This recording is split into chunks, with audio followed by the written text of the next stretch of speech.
The history of water use and the history of settlement here and the burgeoning of civilization as we know it, not post-incursion from Westerners, it's all dependent on water. And it's really interesting, if you look at a map of where population is, it's watersheds. The population in cities follow watersheds because without water, there's no life. So we are directly connected in that off that direction over there where those little huts are, the big trees, there's an irrigation ditch. And we have a pump that ties into that irrigation ditch. And that irrigation ditch ties into the Clark Fork River. And this is really good soil here. If you look on a map, it's designated, an NRCS map, it's designated as prime if irrigated. That really allows us to farm here. Without that access to water, we wouldn't be able to do it in the way that we can. So we're tied into the Clark Fork, and the Clark Fork is right there. I mean, super close. And I go over the Clark Fork River multiple times a day, and I always looking at it. Like, and cool, it's beautiful and it changes all the time, but I'm also fully aware that it's our lifeline. And I think for anybody doing farm work where you're relying on irrigation, to really have a sense of where that irrigation is coming from and realize it's fragile and precarious, and we have to care for it the same way we attempt to care for the soil.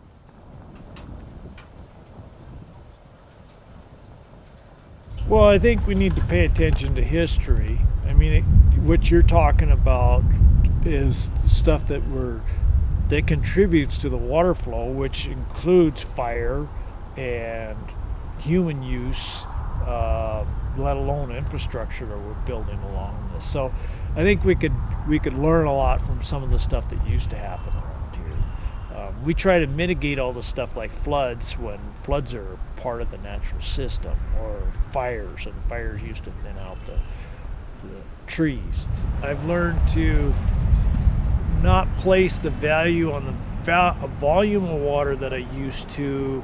I think it's more on how we utilize it. And you learn that things give and take a bit. So versus, I guess the best example is, I don't believe in going out and putting a dam across the creek and taking all the water just so I can get water on the hay field, where that was the way I was raised. And now I'm learning that we can share that water and I'll still get a crop. It's probably not going to be quite as good of a crop as I would have if I took all the water, but then the fish and the other things I've shared the water with neighbors, fish, whatever.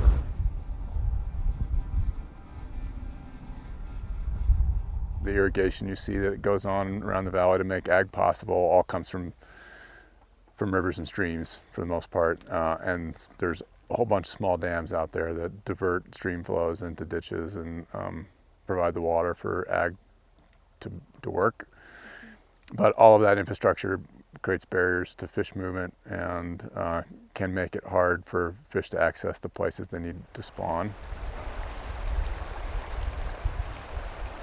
So when we think about a watershed, I mean, really, the river is formed by water moving over land from the ridge tops all the way to the river, and these tributaries provide the water, and then when they're healthy, they're providing clean water, cold water, and enough water to sustain that river, so it wouldn't exist without tributaries. But when we start talking about fish and migratory fish, like the native trout here, having connection and healthy habitat in the tributaries is the only way that those animals exist. You know, they've evolved over eons to have migratory life histories, to move in and out of main stems, and these tributaries are the places that they come back to reproduce. My lab works primarily on the upper Clark Fork River, and that's where the Blackfoot River and the Clark Fork River join. The Clark Fork above that confluence is called the Upper Clark Fork. Long history of metal contamination from the mining activities in Butte and Anaconda. So the problem is it dumped all of this metal-laden material onto the floodplain which is toxic to many plants. In some cases, there was so much copper in the tailings, or mixed in with those sediments, that no plants could grow at all. The metals would flow into the river, and in the 1970s, sometimes the river would flow bright red, full of metals, kill all the fish. There was still a pretty good fisheries, and often it's the case that rivers are assessed in terms of their health by their fisheries. That is, how are the fish doing? I studied native mussel populations and invasive mussels, and it's just so cool how water quality is tied into the habitat and what makes a river more susceptible or more resilient to invasive species and climate change and human impacts and everything like that. So it just seemed as though water quality was pretty foundational to rivers and our lives as a whole. So the Milltown Dam backed up from here all the way to as far as you can see. So it was a very large impoundment.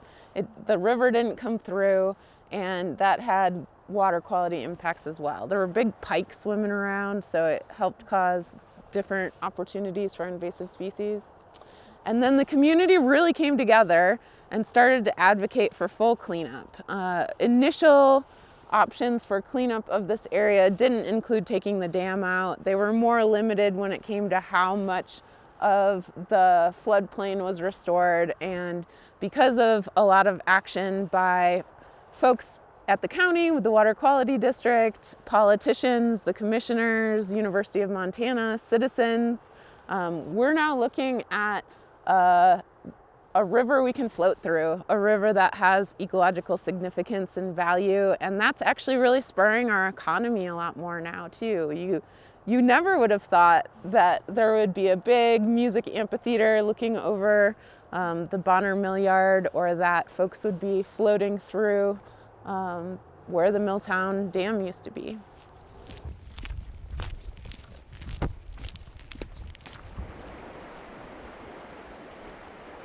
I think we're doing a pretty good job at working on restoration projects. A lot of the biggies have been taken care of with the Milltown Dam and other restoration projects that have been going on the Blackfoot and Upper Clark Fork River, but I don't know, I think we can just kind of continue what we're doing. I think we're on a good trajectory. The Clark Fork I've got a personal connection to just because I grew up on it, and it's where my dad first took me out fishing. It's where I learned to fish. Clark Fork has been pretty special to me. I've been from pretty much the top to the bottom fishing and really love it here.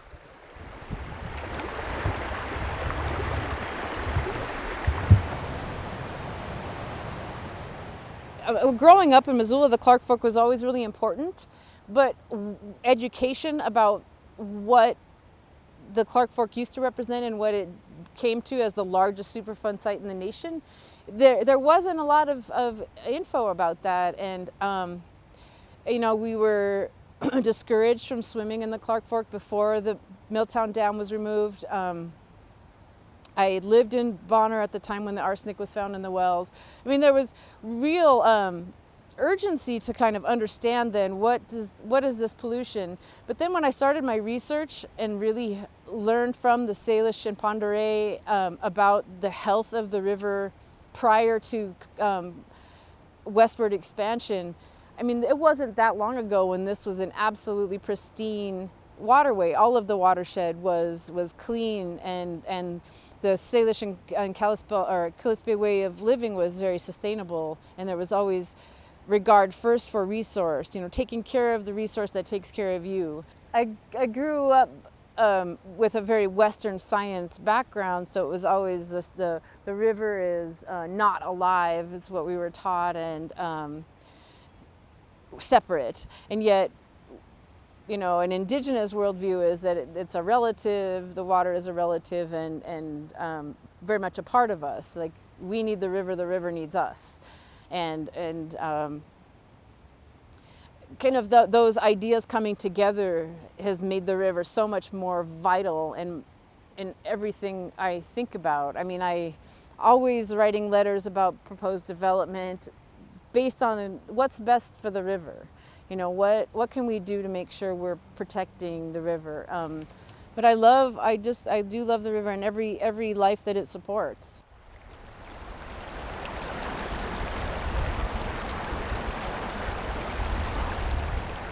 We need to not take the water for granted and like, oh, just go turn the pump on. It's the same mindset that says food comes from the store. You got to trace it back a little bit, and we get to farm here because there's water, and there's water because there's a healthy Clark Fork. And I think that relationship starts with an acknowledgement in your heart. You know, some years you're going to have good water, and some years you aren't going to have good water. And you just learn to live with it and let Mother Nature help you with the farming instead of working against her all the time. The fact that we have a changing climate and that we're looking at our built environment from a backwards facing understanding. Like, we engineer to what happened in the past and not what we anticipate happening in the future. And that kind of sets both us and the river up to fail. So we need to be more creative and dynamic when we're designing, you know, levees or bridges and infrastructure like that, because otherwise we're hemming ourselves in when it's in our best interest to let the river move more freely. I also am eager and looking forward to seeing the next generation of water quality folks and conservationists take on the charge and start to bring new and innovative ideas to the forefront. I think that's how we'll ensure that what we love and enjoy today carries on into the future.